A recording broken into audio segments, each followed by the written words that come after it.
ମୁଁ ଜାଣିଛି first time ବହୁତ ନର୍ଭସ୍ ଲାଗେ। ଆପଣଙ୍କୁ ନର୍ଭସ୍ ଲାଗୁଛି ନା? ଲାଇଫ୍ରେ ଯେତେବେଳେ ଫାର୍ଷ୍ଟ ଭିଡ଼ିଓ କରିଥିବେ ନା ବହୁତ ନର୍ଭସ୍ ଲାଗେ। ସେତେବେଳେ ଗୋଟିଏ କଥା ଖାଲି ମନେ ରଖିବେ, କିଏ କ'ଣ ଜଜ୍ କରିବ କ'ଣ କରିବ କିଛି ଭାବିବାର ନାହିଁ। କ୍ୟାମେରା ଧରିବେ, ନା ଲେଫ୍ଟ ନା ରାଇଟ୍, ସ୍କ୍ରିନ୍କୁ ଡାଇରେକ୍ଟ କ୍ୟାମେରାକୁ ଫେସ୍ କରିବେ।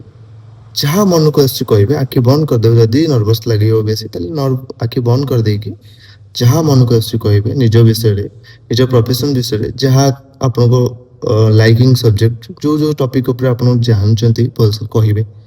କହିକି ଭିଡ଼ିଓ କ୍ଲୋଜ୍ କରିଦେବେ। କିଛି ଅସୁବିଧା ନାହିଁ। କିଏ କ'ଣ ଜଜ୍ କରୁଛି କ'ଣ କରୁଛି ସେଇଟା ଭାବିବା କିଛି ଦରକାର ନାହିଁ।